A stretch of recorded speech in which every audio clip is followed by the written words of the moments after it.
Muy buenas noches. Este 12 de noviembre ha sido muy movido en varios términos, también siempre en la vida política y económica a nivel nacional, y así como, bueno, nos han sorprendido dos movimientos telúricos intensos en este gran San Salvador y parte del territorio nacional. Vamos esta noche a abordar un tema complicado. A veces para los ciudadanos comunes y corrientes es muy difícil entender los términos micro, macroeconómicos, pero creo que tiene que preocuparnos porque obviamente nos afecta directa e indirectamente. Vamos a platicar esta noche, por ejemplo, la CEPAL acaba de hablar de un crecimiento para este año de 2.2 en la economía y proyecta para el próximo año 2020 2.2 en crecimiento. Insuficiente para muchos, insuficiente principalmente para los economistas. El Fondo Monetario Internacional se acaba de retirar del país en una misión importante que vino a platicar con los diferentes actores políticos, principalmente con el gobierno y con la Asamblea Legislativa, y dijo que le preocupaba la forma en cómo se estaban llevando las relaciones y las puestas de acuerdo. En fin, hablamos de una deuda que va a crecer a más de 20.000 millones de dólares. Hablamos de un presupuesto que está siendo cuestionado por la forma en que se va a manejar el gasto, un gasto que no está planteado en el presupuesto como tal, sino que está metido en una de las variantes que presta el presupuesto y que no está muy claro. Vamos a preguntarle a nuestros economistas de esta noche, y comienzo por Merlin Barrera, ex viceministra de Economía, pero era para Innovación y Comercio e Industria. Bienvenida, gusto de tenerla, Merlin. Muy buenas noches, Francisco, un gusto estar aquí con su público y por supuesto con el otro panelista. Encantada de poder conversar sobre estos temas. Bienvenida, Merlin, y el otro panelista es Luis Membreño, a quien la gente conoce, es un columnista, un economista y también es consultor. Luis, bienvenido. Gracias, un placer estar con ambos y por supuesto con las personas que nos acompañan esta noche. Bueno, y también es un placer saludar a la Central de Seguros y Fianzas que hace posible este primer segmento. Durante 30 años hemos consolidado nuestro liderazgo en fianzas. Somos expertos en seguro de personas, seguro de daños, fianza segura. Nuestro servicio es de calidad, ágil y oportuno. Alcancemos juntos nuestras metas, porque los salvadoreños no nos dejamos vencer. 3 décadas de desarrollo. La Central de Seguros y Fianzas. Por 30 años, su centro de confianza. Quizá la pregunta de rigor debería de ser la que pudiera hacer cualquier ciudadano. Merlin, ¿cuál es su lectura del momento actual, del momento económico actual del país, con un gobierno que va a cumplir 6 meses, con una asamblea legislativa que es opositora o medio opositora todavía, con algunas alarmas que vienen desde el Banco Mundial, que vienen desde, desde los cooperantes que hablan que la transparencia no está en los términos que debería de estar, con un Fondo Monetario Internacional que no deja de decir, miren, tienen que ajustarse el cinturón, tienen que incrementar, tienen que bajar el déficit fiscal y socarle las piezas a algunos impuestos. Adelante.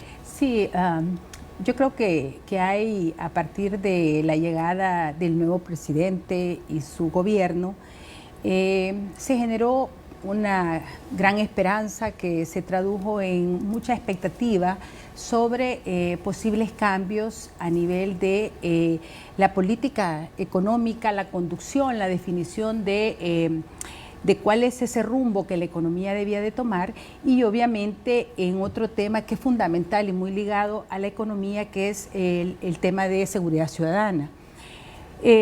Yo pienso que ciertamente del lado de como condición necesaria para que se cree un clima de negocios propicio para que haya crecimiento, ciertamente vemos algunos signos importantes como el índice de reducción de homicidios, que ha generado pues una expectativa de posible mayor inversión, sobre todo la inversión privada, atracción de inversión extranjera, tranquilidad para la ciudadanía. Es que está directamente relacionado, claro que sí. Pero a nivel propiamente de la apuesta económica y contestando muy precisamente su pregunta, Francisco, Yo diría que todavía no vemos una estrategia definida para lograr la competitividad que el país requiere, el crecimiento económico y lograr revertir esa tendencia de crecimiento que no supera el 2% desde hace más de 30 años y que ciertamente es necesario para poder compensar temas como el que usted menciona, el déficit fiscal que tenemos y hacer frente a los retos que tanto el país requiere como los proyectos pues, que también el presidente Bukele está planteando. Berly, solo una cuestión. No podemos ser injustos y plantear de este gobierno mayores esperanzas ni un análisis más grueso en los pocos días que lleva. Pero los acercamientos, por ejemplo, en términos empresariales, en términos de aliados comerciales y políticos, ¿dan una lectura favorable para este gobierno? Yo creo que es favorable, creo que es positivo, creo que abona en el clima de negocios, pero ciertamente no basta con una buena reunión en donde platiquemos de los proyectos que podemos hacer. Eso tiene que materializarse. Y pongo un caso muy concreto. En el presupuesto general de la Nación, que me imagino que hablaremos, pero quiero tocar un tema en particular, el primer objetivo que plantea el ministro de Hacienda cuando presenta el presupuesto general de la Nación habla de la reactivación económica. Y yo, en todo el presupuesto, como el instrumento óptimo de política pública de un gobierno para poder plasmar ese enfoque, no puedo identificar cuáles son esas grandes apuestas que el presupuesto general de la Nación tiene en este eje que lo considera como el número 1 de su presupuesto general de la Nación. Para ser claros, ¿usted no encuentra un proyecto o una serie de proyectos, una serie de inversiones que vaya dirigida a la reactivación económica o algún rubro similar? Particularmente, Francisco, quisiera decirle que en la presentación que el ministro hace, define dentro de los ejes de este componente o de este objetivo de reactivación económica, política fiscal, política externa, política comercial, política de empleo. Esas grandes políticas convertidas en recursos e instrumentos de política pública concreta dentro de un presupuesto general de la Nación para el año 2020 no logro identificar. Creo que es importante porque si ese es el objetivo número 1, tan importante como la seguridad, creo que deberíamos de tener en el presupuesto 2020 esos instrumentos debidamente identificados.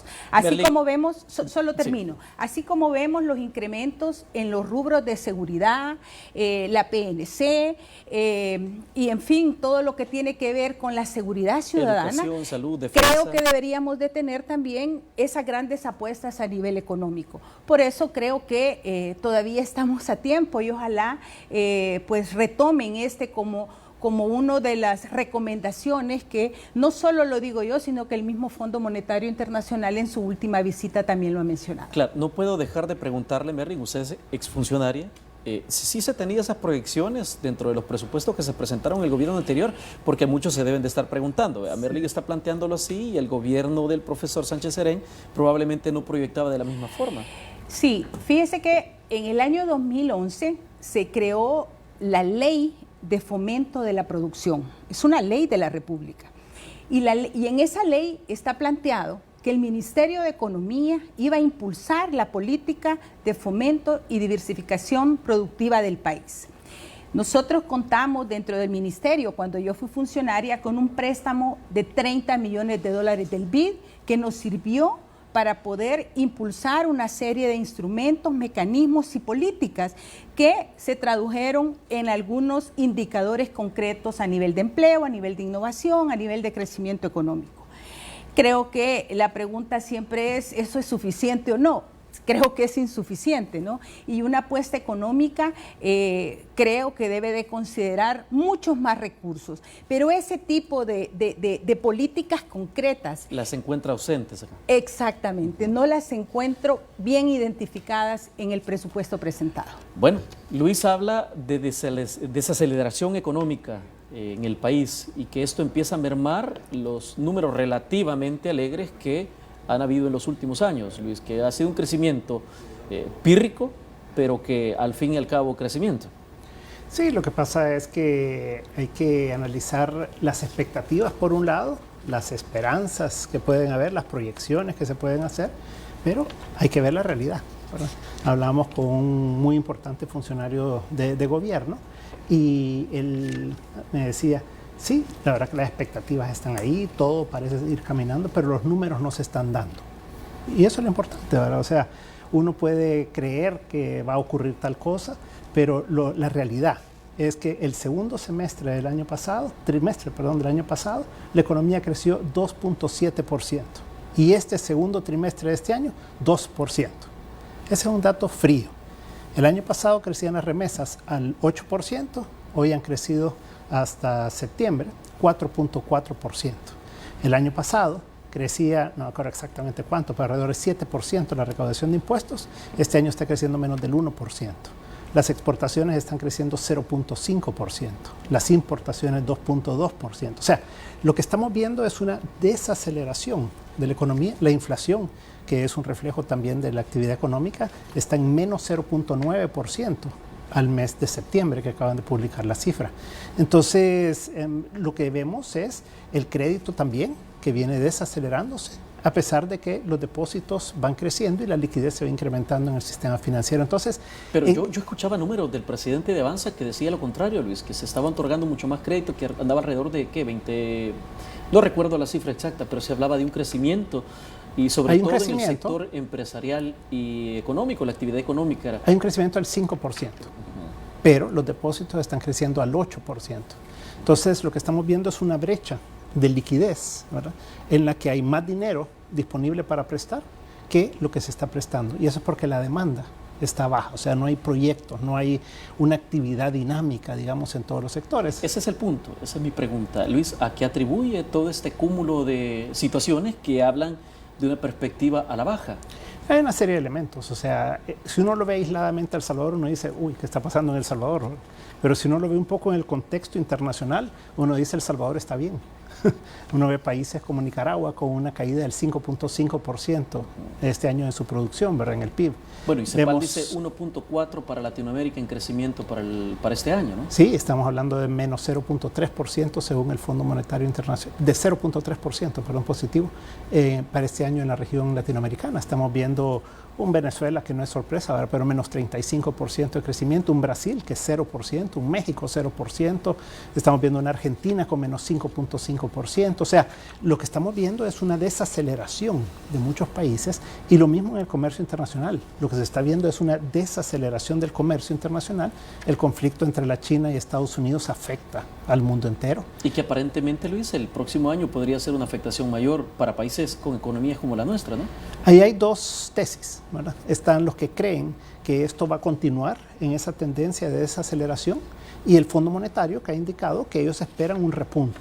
Están hablando de mejores condiciones financieras, eso es natural, o sea, en la medida que hay una desaceleración de la economía mundial, la Reserva Federal, preocupada por lo que está pasando en Estados Unidos, tiende a reducir las tasas de interés, lo ha reducido 3 veces desde julio hasta ahora en 1/4 de punto cada ocasión, y lo que estamos viendo pues es el Banco Central Europeo también muy preocupado por la desaceleración, Alemania creciendo a 0, por ejemplo, lo mismo que Italia y Gran Bretaña, tenemos en Asia la crisis de Hong Kong, que antes de que llegara Hong Kong ya estaba en recesión.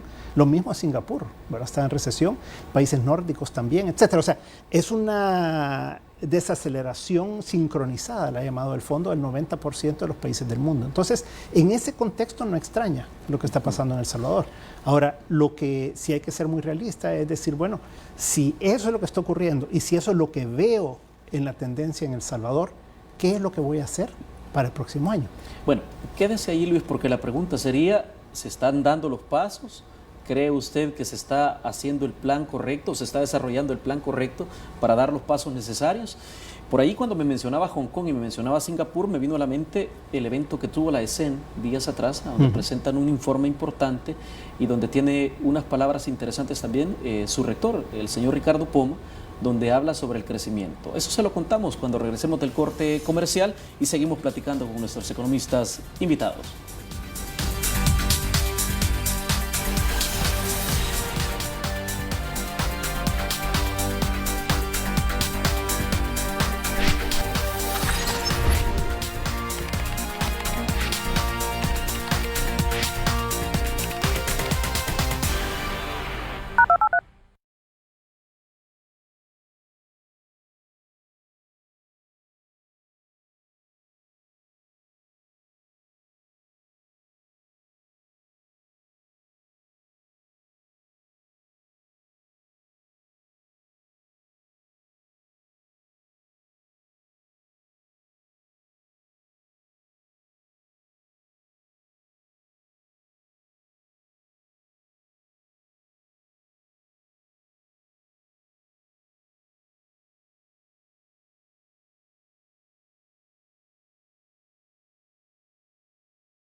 El segundo segmento de debate es gracias a Cosabi Ahorro y Crédito, que te invita a realizar el movimiento más inteligente de tu vida al consolidar tus deudas. Pide más información en cualquiera de las 5 sucursales o puedes llamar al PBX al 2241-4200. Cosabi Ahorro y Crédito te invita a disfrutar con todos los gastos pagados de 4 días y 3 noches en Decameron, Panamá. Para participar, abre tu cuenta de ahorro, certificado de depósito a plazos o adquiere tu crédito en cualquier modalidad. Esta promoción es exclusiva para asociados. Pide más información visitando nuestras agencias o llamando al PBX 2241-4200. Cosabi, tu crecimiento es nuestro compromiso. Primer sorteo, 30 de noviembre. Le planteaba yo antes de salir al corte que, bueno, se presentó días atrás por parte de la Escuela Superior de Negocios, la ESN, el libro Una propuesta para el progreso de El Salvador, tareas pendientes para el desarrollo económico, que obviamente llevó a cabo la Escuela Superior de Negocios en conjunto con la Fundación para la Educación Superior. Y decía su rector, el empresario Ricardo Pomo, a quien todos identificamos: El Salvador necesita crecer para alcanzar los principales desafíos a los que actualmente se enfrenta. No podemos seguir teniendo un crecimiento exiguo y vegetativo a niveles del 2% si aspiramos a alcanzar esos retos. Debemos definir nuestra apuesta productiva y acompañarla en acciones decididas que nos permitan diferenciarnos. En ese sentido, Luis, un poco platicando, ¿no?, sobre este crecimiento que sigue siendo insuficiente, yo le decía antes de ir al corte, y están los pasos, está el camino. Se ve la voluntad de los 3 órganos del Estado, porque obviamente esto involucra principalmente el Ejecutivo, pero los 2 órganos similares, con igual cantidad de poder en esta nación, tienen los mismos caminos. Yo creo que lo que falta es un rumbo, ¿verdad? O sea, hasta este día no conocemos un plan de gobierno, no conocemos un plan estratégico definido para los 5 años. Ellos han indicado que lo van a presentar en enero o febrero del próximo año. Pero mientras tanto no se ve un equipo cohesionado tampoco, no se ve un equipo de gobierno en el área económica, ¿verdad? Que uno diga, este es el equipo económico que tiene este norte, ¿verdad? Y lo que se ve son como cosas así aisladas, ¿verdad?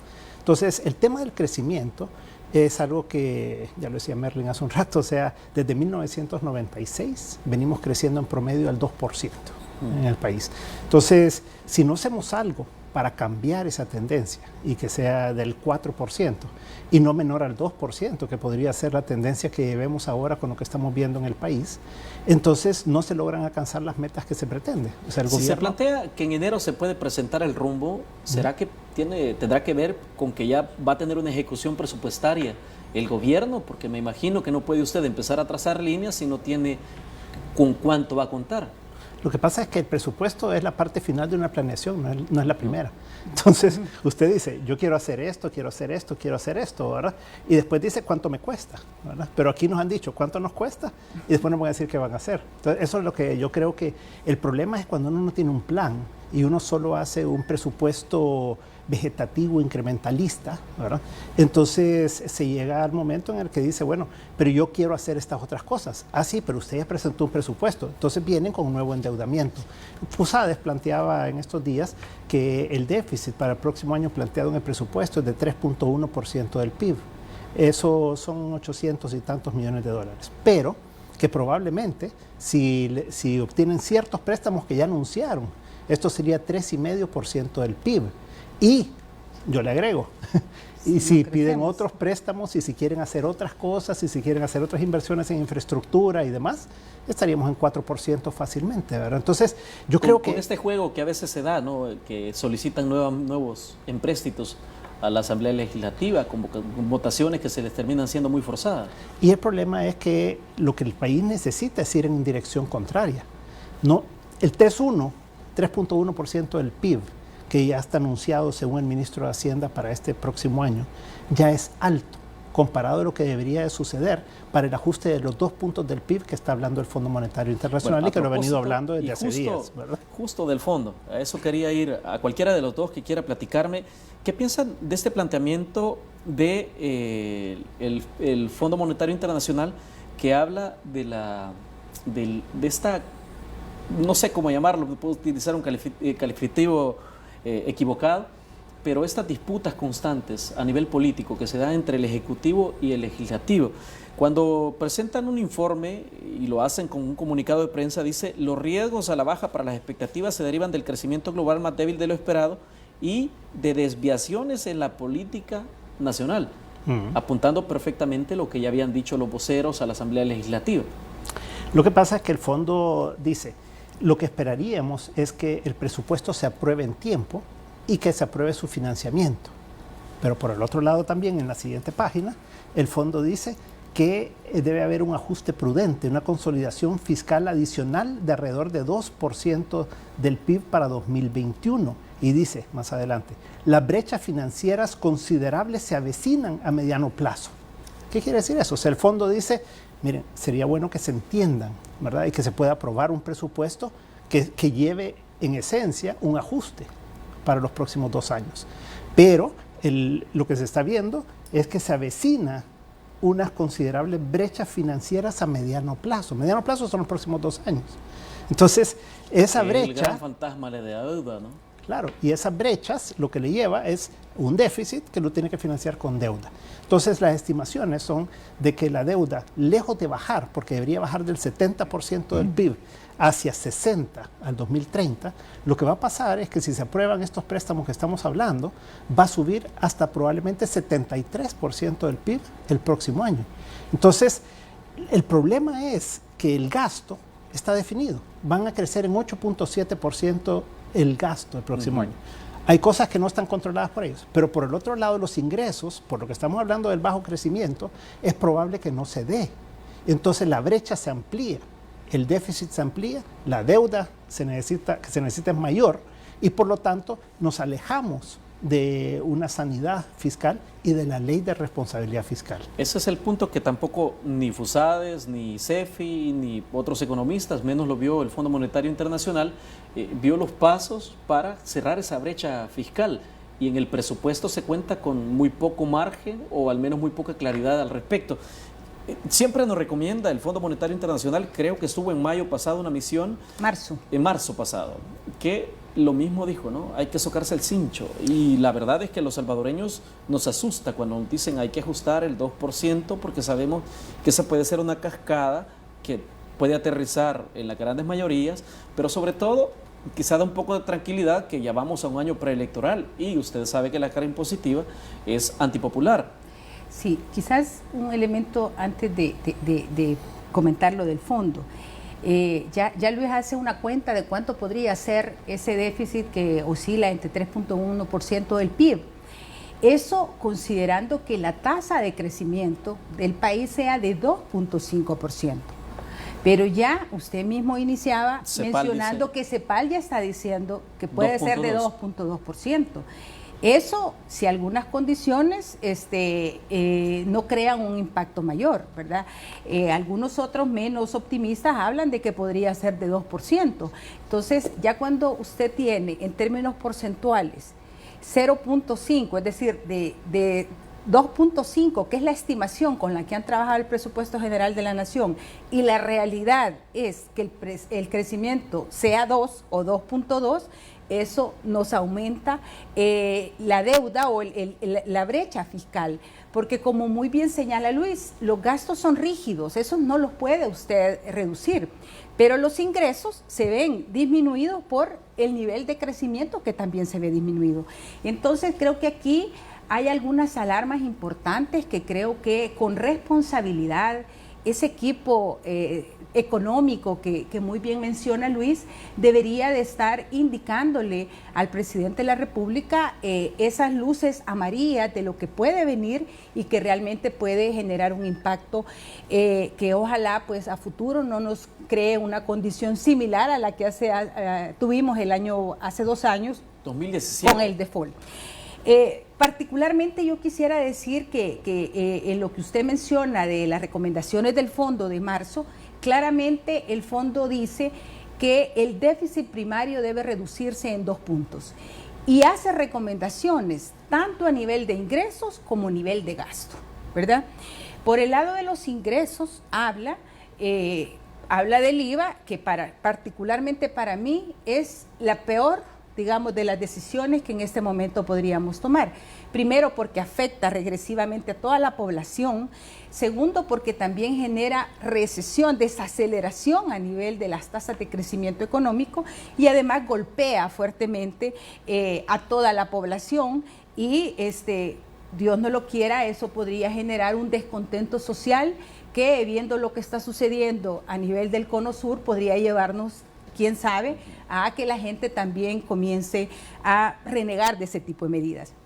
Pero el fondo no solo habla de eso, habla de, por ejemplo, el impuesto a los bienes suntuarios, el impuesto predial.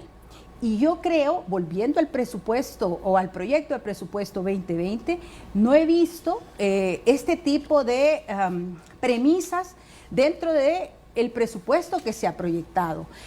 Yo recuerdo muy bien en la campaña al presidente Bukele que hablaba del combate a la evasión y a la elusión de los impuestos.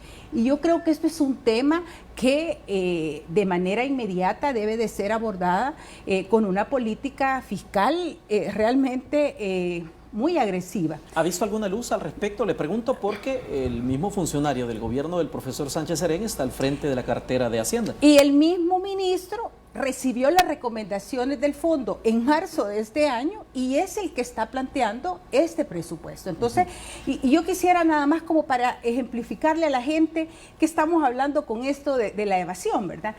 Quisiera a veces comentarle a la gente, a veces lo que un empresario pequeño le cuesta poner un negocio, por ejemplo, en un centro comercial. Tiene que pagar la renta, tiene que pagar a los empleados, el IVA, el seguro, las AFP, seguridad, etcétera. Pero luego viene un carrito que le hace la competencia desleal y vende a mitad de precio el mismo producto afuera de su negocio, porque son sectores informales que, digamos, no pagan impuestos. Entonces, ¿cómo yo como empresario me veo incentivado a continuar mis inversiones si estoy teniendo estos niveles de competencia desleal a través de un sector informal que no está pagando impuestos? Entonces, yo creo que aquí, a estas alturas, ya después de 5 meses, deberíamos de estar viendo señales de algunas medidas que se tomen para mejorar los ingresos del Estado y no solamente decir, bueno, con emisión de letes, yo voy a financiar el déficit que tengo. El fondo fue enfático en estos 2 tipos de impuestos, además del IVA, y también fue enfático en función de que el gasto público, sobre todo aquel orientado a las remuneraciones públicas, no debería de incrementarse. Pero en el presupuesto... A eso iba. Parece que hay una contradicción importante en esa afirmación del fondo con el presupuesto presentado, Merlin. Mire, yo pues no he visto todo el presupuesto a detalle, pero por ejemplo me sorprende ver que en centros penales van a contratar más de 1.300 plazas, ¿verdad? Yo no le veo lo productivo de esas plazas. Entonces, que se contraten policías, que se contraten médicos, me parece fabuloso.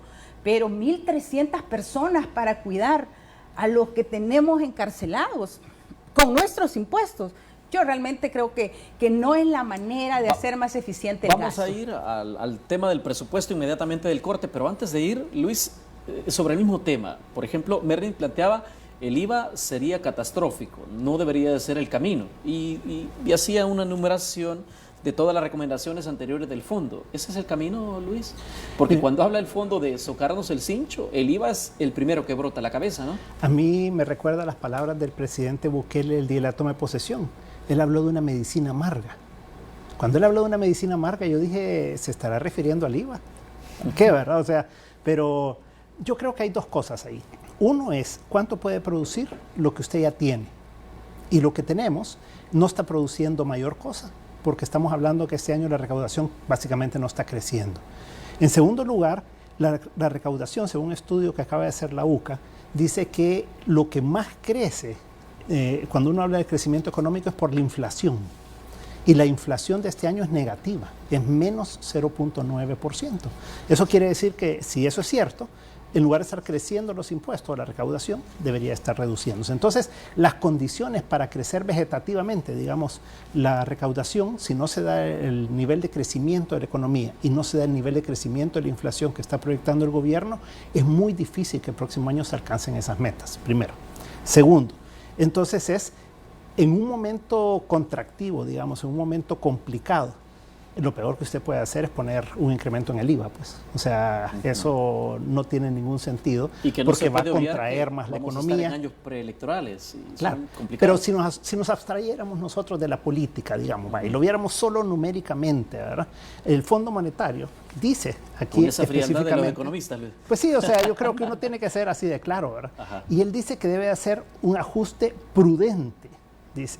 Y habla el fondo de que hay que tener mucho cuidado con el crecimiento y con cumplir con las demandas sociales también. Entonces, es un equilibrio que el fondo menciona, ¿verdad? Cosa rara en el fondo, ¿verdad? Pero que ha ido cambiando. Entonces, yo creo que es muy difícil que vaya a optar el presidente por el IVA, que conste que él se lo había prometido al Fondo Monetario Internacional en la campaña, ¿verdad? Y el fondo le ha dicho, ¿se acuerda, señor presidente? Esa pero son información, condiciones... no recuerdo si trascendió, Luis, no sé son dónde cosas privadas. Pero usted tiene esa información. Sí, correcto. Se comprometió el presidente a incrementar Claro. el IVA con el Fondo Monetario Internacional. Claro. Y eran condiciones diferentes, ¿verdad? Hay que aclarar eso, porque estamos hablando de una condición mucho más complicada hoy a nivel internacional y a nivel nacional. Entonces, siguiendo con lo que dice Merlin, la opción de un predial, mire, el predial lo estuvimos evaluando hace poco otra vez, esto se viene hablando muchas veces, mientras no se tenga un catastro y mientras no se tenga todo armado, es muy difícil que esto se vaya a poder hacer el próximo año. Ahora, hay que hacerlo en algún momento y hay que ir trabajando en esa dirección. Y otros impuestos, como los impuestos suntuarios, todo esto, ya existe un montón de impuestos específicos en el país, ¿verdad? Bueno, hagamos una cosa, Luis, esto está íntimamente relacionado con el presupuesto presentado. Vamos a hacer la pausa comercial, Perfecto. Platicamos sobre esto, solo que me llamó la atención que hablara de un informe de la UCA. En un editorial publicado el 9 de octubre, dice la UCA, desde el gobierno de Arena y el FMLN, El Salvador cubre su déficit fiscal a través de deuda, de tal manera que esta ya alcanzó su máximo histórico, 20.300 millones de dólares, en lo que la mayoría de analistas no quieren ni siquiera pensar es en aumentar los ingresos a través de una adecuada reforma fiscal. Lo plantea la Universidad Centroamericana. Vamos a la pausa, regresamos platicando de presupuesto y también esperando sus comentarios en nuestras redes sociales.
El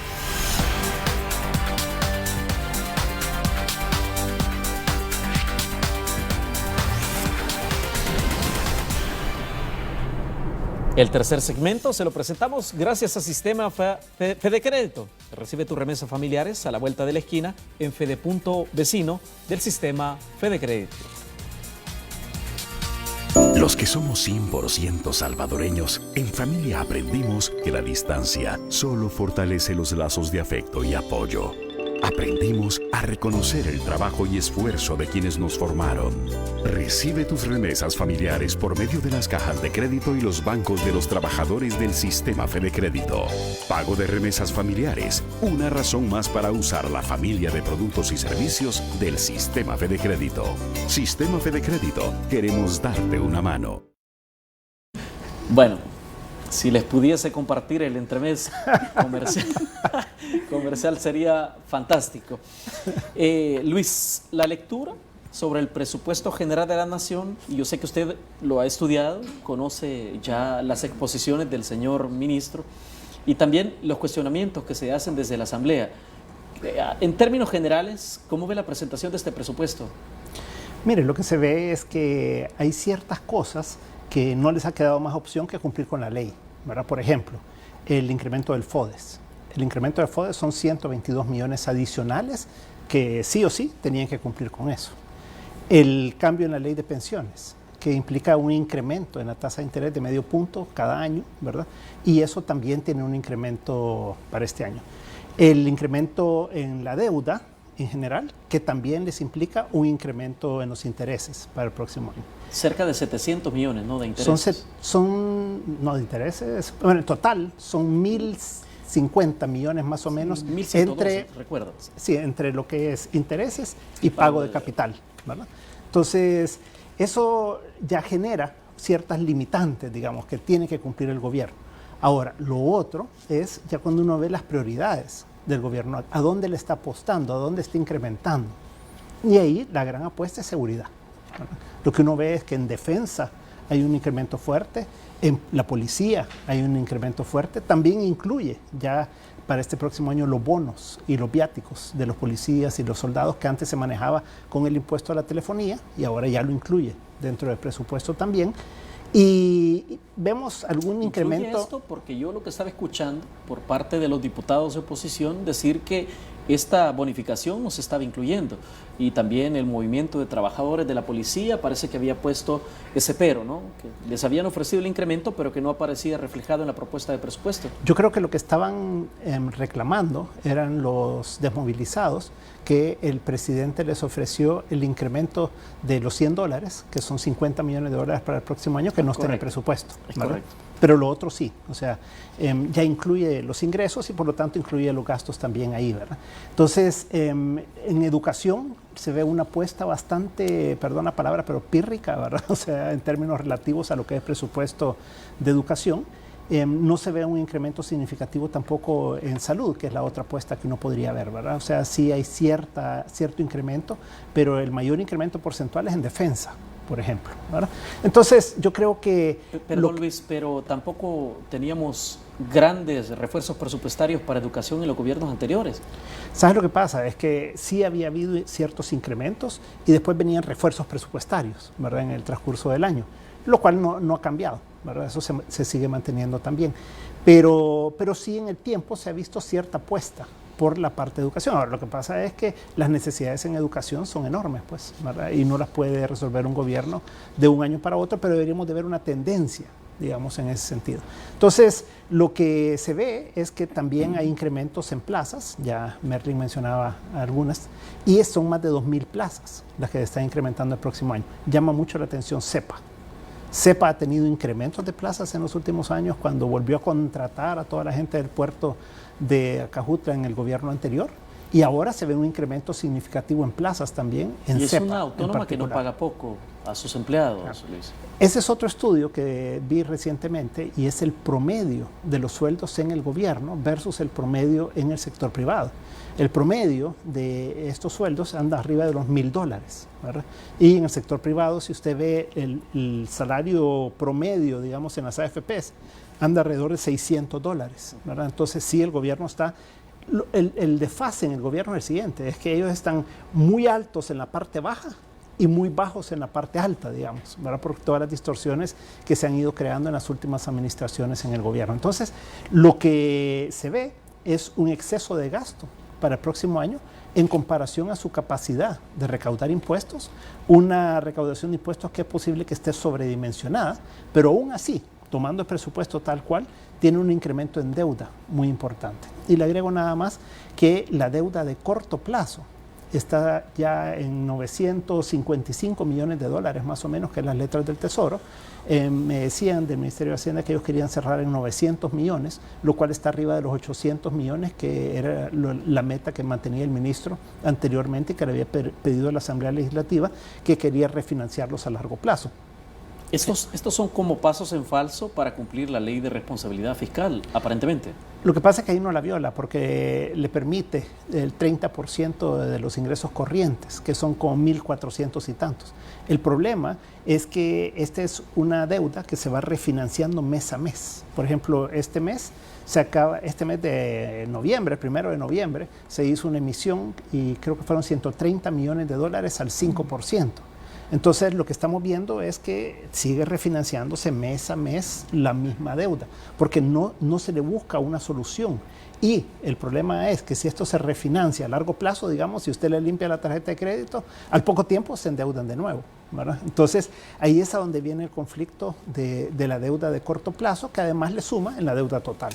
Bueno, hay un pero importante por parte de los diputados de oposición en la Asamblea Legislativa y es la partida de gastos financieros, a donde se meten gastos que no se los permite la ley.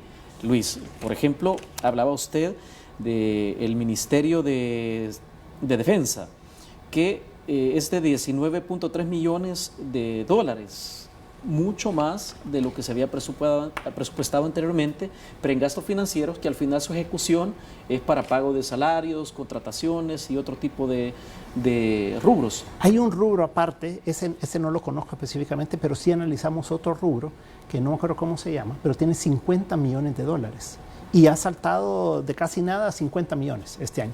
Y ese rubro lo que se ha identificado es que es para no poner los sueldos de ciertas personas, no los quieren poner en el rubro que normalmente se pone porque eso estaría violando la ley de responsabilidad fiscal y por lo tanto lo han escondido en este otro rubro, ¿verdad? Y son $50 millones adicionales. Entonces sí hay varios elementos, esto lo hablamos en un grupo cerrado recientemente y con funcionarios también de Hacienda, estuvimos hablando de ese tema y es algo que la Asamblea Legislativa tiene que ponerle mucha atención a bastantes cosas porque a veces el discurso políticos pueden no estar acorde a los números, ¿verdad? Y ahí tienen que analizarlo mucho. Merly, en cuanto al presupuesto, ¿su lectura es similar a la de Luis? ¿Tiene otros bemoles que aportar? Yo creo que Luis, que ha hecho un análisis más detallado, ciertamente coincido en todo lo que él ha mencionado. Creo que es un presupuesto que más bien parece una suma alzada de necesidades, ¿verdad?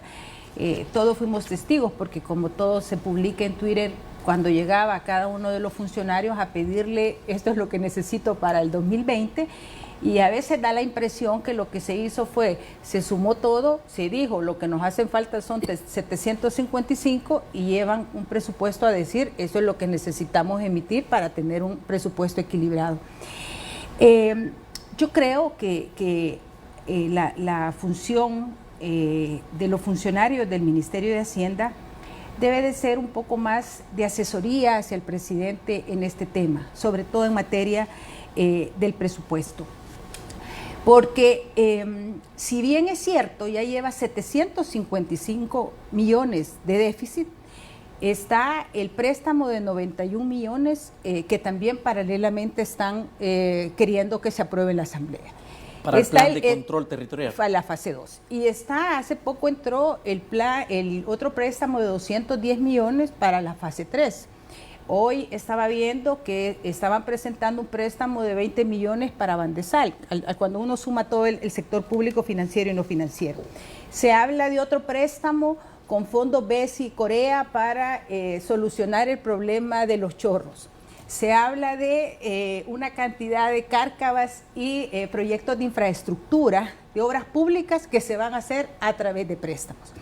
Entonces, y hay 200 millones del Banco Mundial.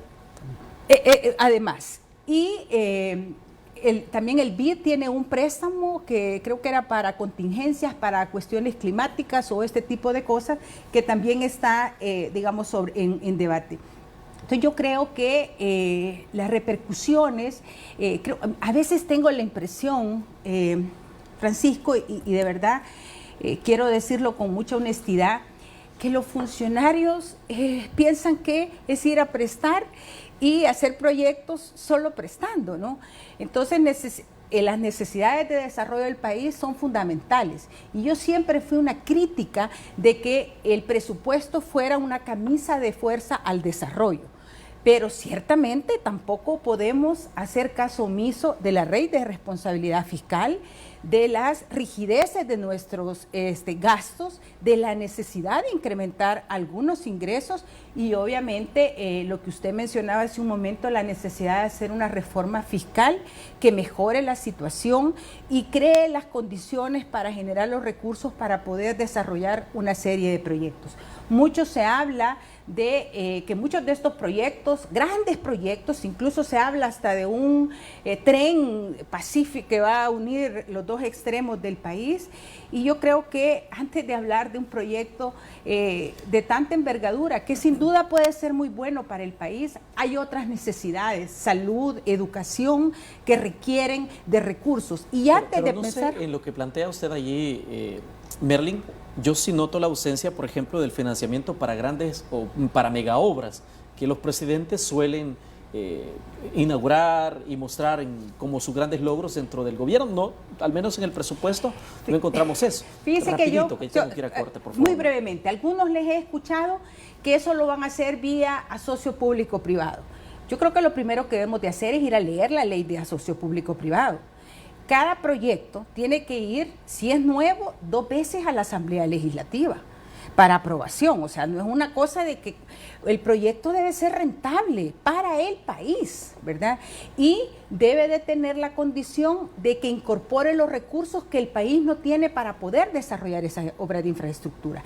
Entonces, es necesario una dosis de realidad en cuanto a lo que se puede hacer de estos proyectos y alinear el presupuesto general de la nación, que es el instrumento concreto que hoy por hoy tenemos para poder desarrollar buena parte de las grandes apuestas que el país necesita para que dé ese despegue que necesita, bueno, y obviamente pensar en otros grandes proyectos en el futuro. Y todos sabemos que el camino del presidente de la Asamblea está muy empedrado, ¿no? De hecho, en una propuesta... Pero deme el corte. Sí. Vamos a ir a corte porque ya los amigos televidentes nos han escrito en las redes sociales, pero va a tener espacio para poder apuntar más cosas, Merlin. Y yo le prometo que si me dicen algo importante en el corte se los voy a contar. No nos va a quedar off the record. Vamos a la pausa, ya regresamos.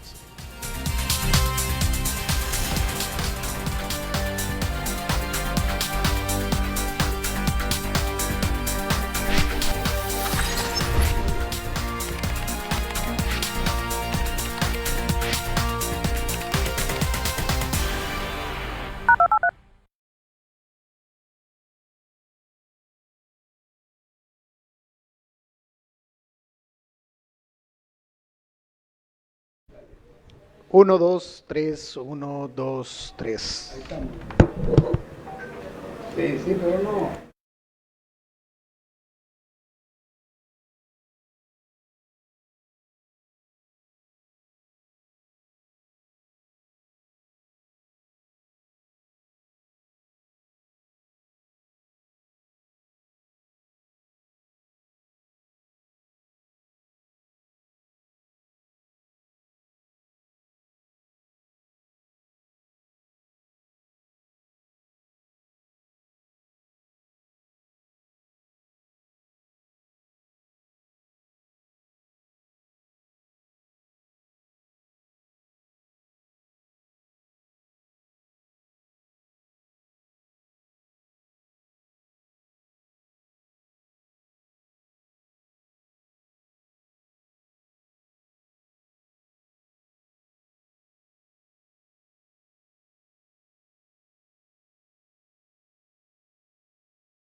No voy a decir nada, tranquilos. Lo que sí quiero comentarles es que en 10 días nos vamos a encontrar, porque recuerde que todo lo bueno regresa a esta gran obra de amor, esta gran obra de solidaridad.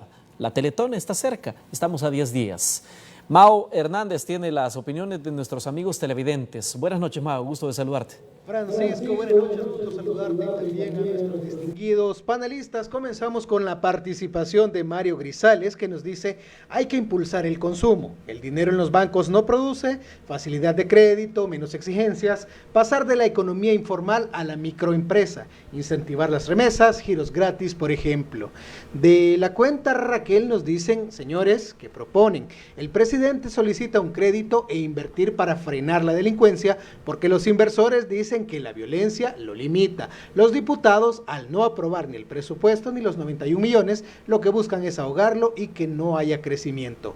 Rafael Mengíbar se conecta y nos dice: mientras no contemos con modelo económico basado en nuestra realidad, entre y para salvadoreños, sostenido y competitivo en el mundo, nos hipotecan en generaciones de impredecibles consecuencias. Adonai Mejía plantea: señores panelistas, por el lado del ingreso lo que se debe exigir es la no retención del IVA por los empresarios y encarcelar a los evasores y elusores de impuestos, que son miles de millones por año. Finalmente, de la cuenta JNL propone: una buena alternativa para recaudar más ingresos sería el impuesto predial y aumentar el impuesto a las bebidas alcohólicas y también a los cigarros. Regresamos al set para respuestas. Bueno, este último tuit es complejo, ¿no? Es antipopular también.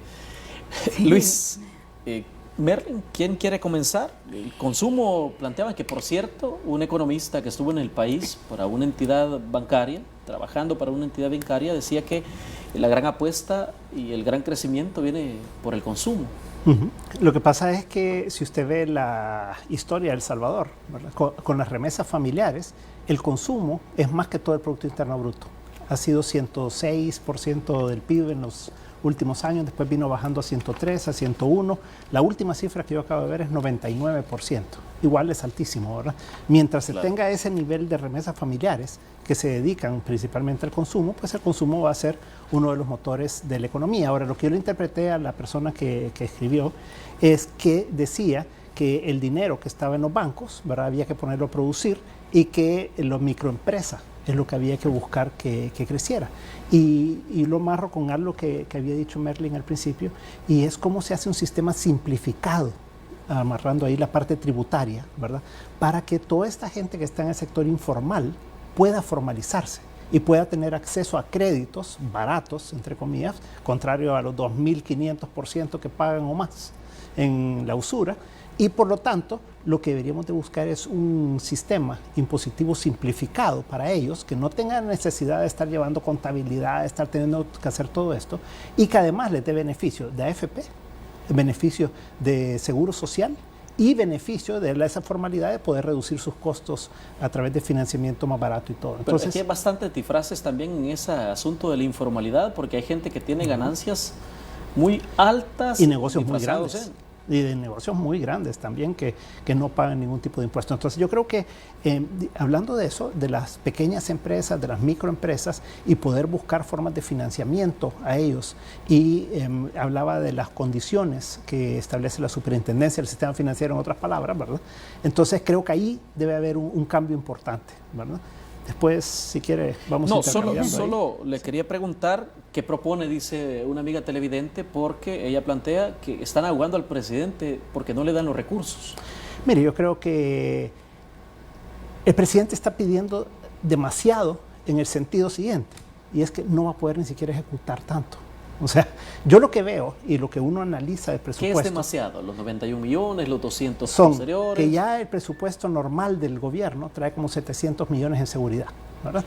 Después está pidiendo los 91, está pidiendo los 200, y ya pidió los 60, y pidió los 50, o sea, al final todo esto, si usted no lo mete en salarios, ¿verdad?, es muy difícil de ejecutar. Pero ¿cuál es el enfoque que tiene este presupuesto?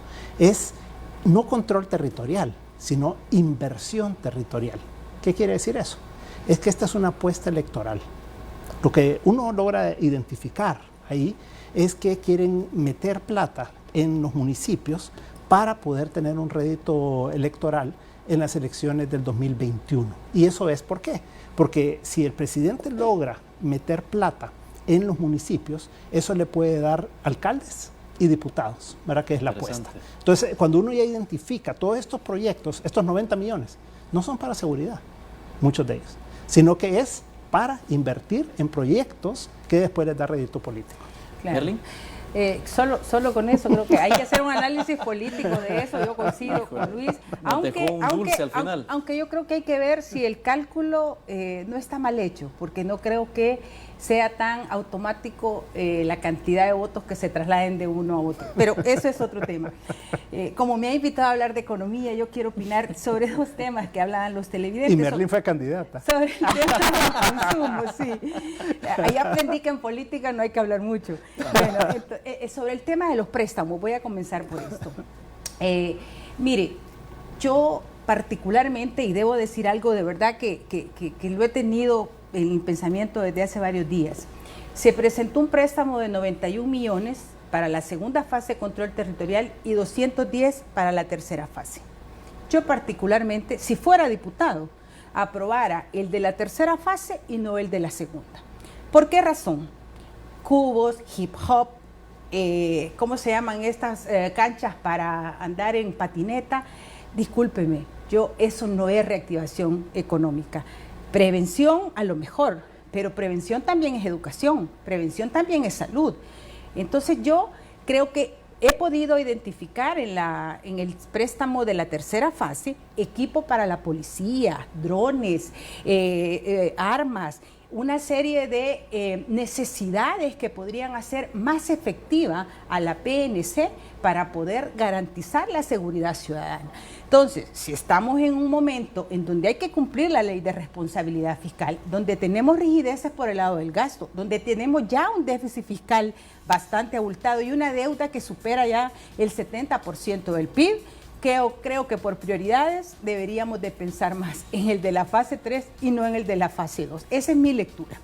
Con el tema del consumo, y aquí cierro, porque sí, ya termino, ¿verdad?